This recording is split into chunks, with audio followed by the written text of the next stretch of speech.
Hello students, welcome to the PND coaching classes learn easily and smartly. तो आज हम पढ़ने वाले हैं एम्पियर्स सर्किटल लॉ।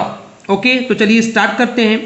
तो जैसे कि स्टूडेंट्स इलेक्ट्रोस्टैटिक चैप्टर में हमने देखे थे कि कूलम्ब्स लॉ का जो ऑल्टरनेटिव था वो था गाउस लॉ। ओके, उसी तरीके से अगर हम मैग्नेटियोस्टैटिक्स की बात कर रहे हैं तो यहाँ पे बायो-सावर्ट्स का जो ऑल्टरनेटिव है वो है circuital law, it means amperes circuital law. Now the very big question and the important question is that जब हमने ऑलरेडी बायो-सावर्ट लॉ पढ़ चुके हैं तो हमको क्यों जरूरत है कि एक उसी चीज के लिए दूसरा law, it means amperes circuital law को पढ़ने की। द रीजन बीइंग, जो कॉम्प्लेक्स सिचुएशंस हैं, जब इसमें बहुत सारे वेराइटीज अगर हम देखने जाते हैं तो उस कंडीशन में बायो-सावर्ट्स लॉ इजीली फॉलो नहीं हो सकता है। ओके, तो उन कॉम्प्लेक्स सिचुएशंस के लिए हमको और एक लॉ की जरूरत पड़ी एंड इसी वजह से एम्पियर्स ने एक नया लॉ दिया जिसको बोलते हैं हम Ampere's circuital law. Okay, according to this law actually क्या होता है, एक रिलेशनशिप दिखाई गई है between what, between the line integral of magnetic field and total electric current उस फील्ड के अंदर जितनी होती है। यानी कि आपको जो ये फॉर्मूला दिख रहा है स्टूडेंट्स, यही फॉर्मूला जो है वो एम्पियर्स सर्किटल लॉ का फॉर्मूला है। ओके, तो इसी फॉर्मूले से आप खुद से आइडेंटिफाई कर सकते हैं कि एम्पियर्स सर्किटल लॉ में रिलेशनशिप दिखाई गई है, that is line integration of magnetic field and the total electric current.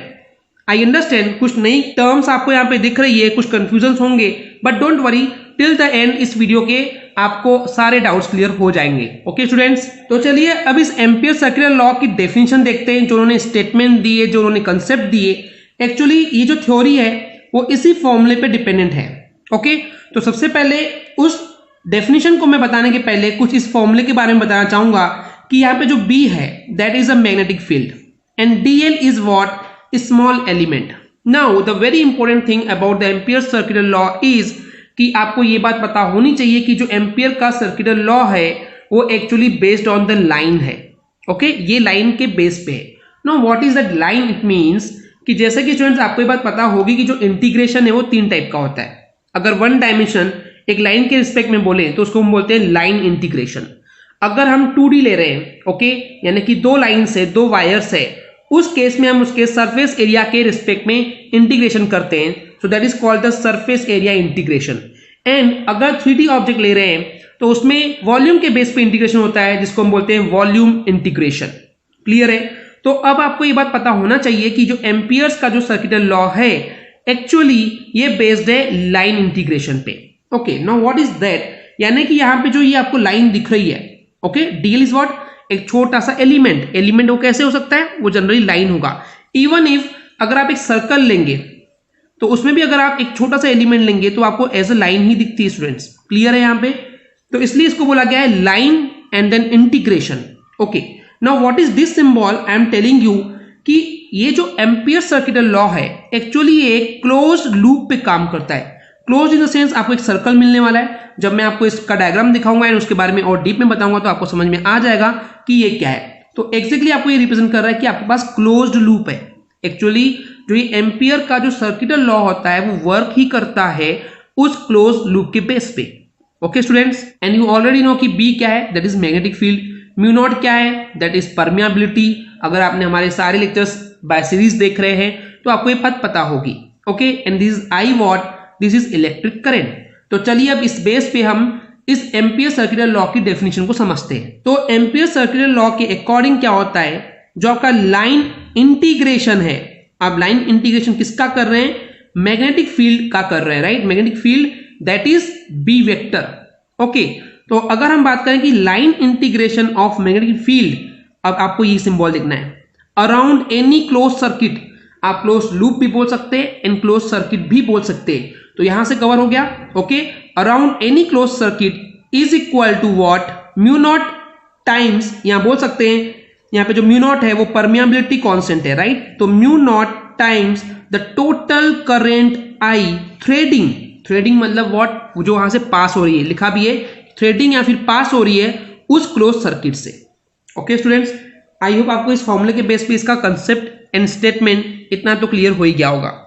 I know concept के लिए और थोड़ा सा आपको डेप्थ में समझने की जरूरत है, जो कि हम अभी बताएंगे। तो ये था सिंपली एम्पियर का सर्कुलर लॉ का स्टेटमेंट। चलिए अब इसको इन डेप्थ में इसका डेरिवेशन समझते हैं कि ये क्या है, क्यों आया, कैसे आया।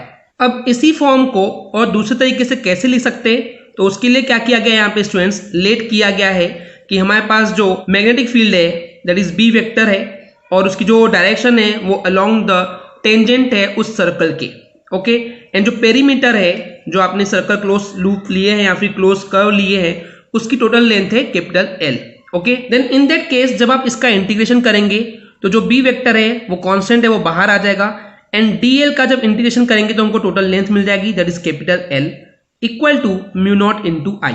ओके स्टूडेंट्स, अब यहाँ पे एक बात करते हैं, जो भी हम यहाँ पे क्लोज लूप बार बार बात कर रहे हैं, क्लोज लूप, क्लोज कर्व, इसको क्योंकि एम्पियर्स ने दिया है इसलिए इस लूप को बोला गया है एम्पिरियन लूप। ओके स्टूडेंट्स, हालांकि देखा जाए तो ये जो हम लूप की बात कर रहे हैं वो ज्योमेट्रिकल एंटिटी है पर वो कोई रियल वायर नहीं है, वो हम लेट करते हैं उसके आसपास एक लूप। ओके स्टूडेंट्स, तो आई होप आपको इतना क्लियर हो गया होगा कि एम्पियर सर्कुलर लॉ क्या है, that is line integration of the magnetic field is equal to mu naught times of the electric current which is threading or passing through this closed circuit. Okay, अब ये actually law कहाँ से आया, proof देखते हैं, diagram को समझते हैं कि एग्जैक्टली किस तरीके से आया। तो प्रूफ करने के पहले स्टूडेंट्स मैं आपको बताना चाहूंगा कि हम इसका एलएचएस पार्ट लेके चलेंगे एंड उसको सॉल्व करते करते उसका आरएचएस पार्ट लाने वाले हैं। ओके, तो चलिए स्टार्ट करते हैं इसका प्रूफ। तो चलिए स्टूडेंट्स, इस प्रूफ को समझने के पहले आपको डायग्राम समझना बहुत जरूरी है। इस एम्पियर सर्कुलर लॉ में हम एक लेट करते हैं, एक वायर है, ओके, इलेक्ट्रिक वायर या कंडक्टर बोल सकते हो, वो भी इनफाइनाइट लेंथ की है। ओके, अब इस इनफाइनाइट लेंथ के वायर में जब इलेक्ट्रिक करंट आई सप्लाई की जाती है तो उस इलेक्ट्रिक करंट की वजह से, ओके, उस इलेक्ट्रिक करंट की वजह से किसी एक पॉइंट पी पर हमको सपोज कर रहे हैं कि मैग्नेटिक फील्ड फाइंड करना है। ओके स्टूडेंट्स, मान लीजिए हमारे पास ये एक इलेक्ट्रिक वायर है। ओके, इस इलेक्ट्रिक वायर की वजह से जिसमें से इलेक्ट्रिक करंट आई सप्लाई हो रही है और ये जो वायर है वो इनफाइनाइट लेंथ की है, तो उस कंडीशन में आपको किसी एक पॉइंट पी पर, ओके, किसी एक पॉइंट पी पर मैग्नेटिक फील्ड की इंटेंसिटी फाइंड करनी है, जो कि हम बायो-सावर्ट लॉ में भी निकाल के आए थे। कंसेप्ट वही है students, there is nothing different. अब यहाँ पे क्या होता है, अब आपको ये चीज सोचना है कि जब इलेक्ट्रिक वायर में इलेक्ट्रिक करंट इस डायरेक्शन जा रही है तो आपका थंब इलेक्ट्रिक करंट की डायरेक्शन फोकस करता है एंड आपका जो then right hand thumb rule के अकॉर्डिंग जो मैग्नेटिक फील्ड होता है वो इस टाइप से उसके आसपास रहेगा। ओके, तो ये तो नॉर्मल चीज है, तो आपको पता है इसके बारे में। अब यहाँ पे क्या करने वाले हैं, एम्पियर्स बोलते हैं उनके लॉ के अकॉर्डिंग कि आपको जिस पॉइंट पी पर अगर मान लेते हैं आपको मैग्नेटिक फील्ड की इंटेंसिटी फाइंड करनी है तो आपको उस पॉइंट से होते हुए एक क्लोज लूप बनाना पड़ेगा। ओके, तो क्या करेंगे हम, इसके लिए क्लोज लूप बना देंगे। ओके, आप इसको एम्पिरियन लूप भी बोल सकते हैं, क्लोज कर्व भी बोल सकते हैं, anything you can tell that, right. अब यहां से क्या है स्टूडेंट्स, अब आपको एक चीज पता चल गई है कि यहाँ पे ये जो वायर या फिर कंडक्टर है वो इस सर्कल के सेंटर से है। तो अब लेट कर रहे हैं कि यहां से ये जो पॉइंट पी है जहां पे हमको इंटेंसिटी फाइंड करना है मैग्नेटिक फील्ड की, वो स्मॉल आर डिस्टेंस पे है। अब आप सोचिए इस पॉइंट पे बोले या फिर इस सर्कल के सर्कमफेरेंस पे किसी भी पॉइंट पे बोलिए, सब जगह मैग्नेटिक फील्ड कैसे होगा, सेम होगा। क्यों होगा सेम, द रीजन बीइंग अगर ये भी आर डिस्टेंस पे तो यहां से ये भी आर डिस्टेंस पे होगा, ये भी आर डिस्टेंस पे होगा, क्योंकि ये सारी क्या है, इस सर्कल के लिए एज ए रेडियस काम कर रही है। ओके स्टूडेंट्स, इतना क्लियर है। अब यहाँ पे स्टूडेंट्स जो आपको एक और चीज समझने की जरूरत है, जब इस इलेक्ट्रिक वायर में से इलेक्ट्रिक करंट का सप्लाई होता है तो इस पूरे सर्कमफेरेंस पे या फिर आप पहले इस एक पॉइंट पी के लिए बात कीजिए कि यहाँ पे एक फोर्स एक्सर्ट करता है, तो लेट कर रहे हैं कि ये इस डायरेक्शन में जा रहा है। ओके, जो यहाँ पे फोर्स, लाइन ऑफ फोर्स है जो फील हो रहा है वो इस डायरेक्शन में। ओके, सीधी सी बात है, अगर इसकी डायरेक्शन चेंज कर देंगे इलेक्ट्रिक वायर में, अगर इलेक्ट्रिक करंट की डायरेक्शन रिवर्स कर देंगे तो इसकी डायरेक्शन भी रिवर्स हो जाएगी, फोर्स अपोजिट डायरेक्शन फील होगा। ओके, तो अब यहाँ पे क्या है स्टूडेंट्स, क्योंकि हमको यहाँ पे मैग्नेटिक फील्ड के बारे में बात करना है, तो जैसे कि बायो-सावर्ट लॉ में हमने एक स्मॉल एलिमेंट लिए थे, राइट, एक स्मॉल एलिमेंट लिए थे, तो हमको यहाँ पे भी लेना पड़ेगा। तो लेट कर रहे हैं कि ये स्मॉल एलिमेंट ये है, ओके, दैट इज डीएल। अब अगर हम बात करें कि इस डीएल लेंथ की जो डायरेक्शन है वो कैसे होती है, एज अ टेंजेंशियल होती है। ओके, एंड मैग्नेटिक फील्ड भी कैसे होता है, टेंजेंशियल होता है, ये आपको पता होना चाहिए। ओके, तो यहां से आपको एक कंक्लूजन पॉइंट ये मिलता है, जो अगर आपको पता नहीं था तो पता चल गया है कि जो मैग्नेटिक फील्ड की जो डायरेक्शन होती है वो अलोंग द सर्कमफेरेंस के टेंजेंशियल होती है, the very first point. Okay, and उसके साथ में जो ये डीएल है दैट इज स्मॉल एलिमेंट, उसकी डायरेक्शन भी उसी टेंजेंशियल के डायरेक्शन पे होती है।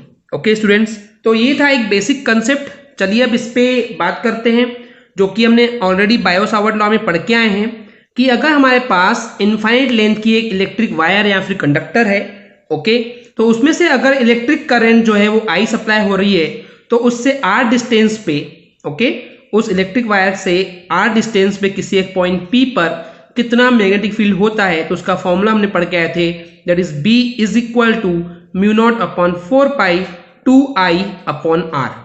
ओके स्टूडेंट्स, आप ये फॉर्मूला पहले से पढ़ के आए, अगर आपने नहीं देखे तो आपको ये चैप्टर पूरा सीरीज वाइज देखना चाहिए पहले। अब आप अगर चाहे तो 2 से 2 कैंसिल कर सकते हैं एंड सिंपली सॉल्व करेंगे तो आपको ये भी मिल सकता है, b is equal to mu naught into I upon 2 pi R हो जाएगा। ओके, पर क्योंकि हम इसको पढ़ के आए शुरू से तो हम इसी को फॉलो करेंगे, आप चाहें तो इसको रखेंगे तब भी आपका आंसर सेम ही आएगा। ओके स्टूडेंट्स, तो आई होप आपको ये डायग्राम भी क्लियर हो गया होगा एंड आपको ये फॉर्मूला कहाँ से आया ये भी क्लियर हो गया होगा। चलिए अब आगे बात करते हैं। तो स्टूडेंट्स, प्रूफ करने के लिए हम चलिए इसका एलएचएस पार्ट लेते हैं, that is line integration of the magnetic field, okay, for the closed curve. तो क्या हो जाएगा, ये सिंपली ये हो गया उसका क्या, दैट इज एलएचएस पार्ट। तो सिंपली हो गया ये line integration of the magnetic field. Okay, अब इसको सॉल्व करते हैं। जैसे कि आपको स्टूडेंट्स पता है कि a डॉट बी, अगर दो वेक्टर है, vector a dot vector b, तो हमको मिलता है a b cos theta, right. तो वैसे हम यहाँ रखेंगे b then dl then cos theta. अब क्योंकि स्टूडेंट्स हमको पता है यहाँ पे कि जो मैग्नेटिक फील्ड की डायरेक्शन है एंड जो dl की डायरेक्शन है वो अलोंग द दोनों ही टेंजेंशियल है सर्कल के, तो यहाँ पे उनके बीच का एंगल क्या हो जाएगा, 0 हो जाएगा। तो सिंपली यहाँ पे cos थीटा के बदले हम रख देंगे cos 0। cos 0 की वैल्यू क्या होती है, दैट इज 1। तो सिंपली हो जाएगा ये line integration of the magnetic field, that is b dl। Okay, cos 0 is 1। तो अब यहाँ पे इस b की वैल्यू अभी हमने देखे थे कितनी थी, that is mu not upon 4 pi into 2i upon R. Okay, या फिर जो आपने वैल्यू देखे थे that is mu naught I upon 2 pi R, आप दोनों में से कोई भी रख सकते हैं स्टूडेंट्स। ओके, तो सिंपली क्या हो जाएगा, अगर मैं यहाँ पे वैल्यू रखूं तो ये सिंपली इस टाइप से हो जाएगा, दैट इज b की वैल्यू थी mu not upon 4 pi 2i upon are and ये dl एज इट इज रहेगा। ओके, अब यहाँ पे जो कांस्टेंट है आप देखिए, म्यू नॉट अपॉन 4 पाई भी कांस्टेंट है, 2i अपॉन आर भी कांस्टेंट है, सिर्फ यहाँ बच जाएगा dl, तो ये कांस्टेंट बाहर निकल जाएंगे एंड जब इंटीग्रेशन होगा फॉर दिस dl, छोटे छोटे एलिमेंट मिलकर के क्या बनाएंगे स्टूडेंट्स, वो सिंपली पूरा एक सर्कमफेरेंस बनाएंगे सर्कल का, तो उसका वैल्यू होता है 2 pi r, okay, for the radius r। तो इसकी वैल्यू सिंपली क्या हो जाएगी, mu not upon 4 pi 2i upon are and यहाँ क्या हो जाएगा, dl का इंटीग्रेशन क्या हो जाएगा, that is 2 pi R, right. तो ये हो गया 2 पाई आर, तो पाई से पाई हो जाएगा कैंसल, r से r कैंसल, देन 2 2 जा 4 एंड 4 कैंसल, तो हमको मिल जाएगा सिंपली म्यू नॉट इनटू आई।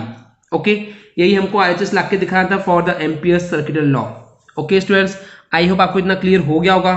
सो बेसिकली यही फॉर्मूला था एंड यही हमको प्रूव करना था। इसके अलावा जो मैं आपको एक चीज़ बताना चाहूँगा, जो ये एम्पियर्स सर्किटल लॉ आप देख रहे हैं या फिर आप बोल सकते हैं एम्पियर्स सर्किटल रूल जो आप देख रहे हैं, ये बेसिकली अप्लाई होता है किसी भी टाइप के क्लोज लूप के लिए। ओके, आप सर्कल लीजिए, रेक्टेंगल लीजिए, स्क्वायर लीजिए, ये किसी भी शेप पे काम करेगा। ओके, एंड आप कितनी भी करंट उसमें से सप्लाई कीजिए, पास कीजिए, वो हर एक चीज़ के लिए, हर कंडीशन के लिए आपको एम्पियर सर्किटल लॉ या फिर एम्पियर सर्किटल रूल जो है वो काम करेगा।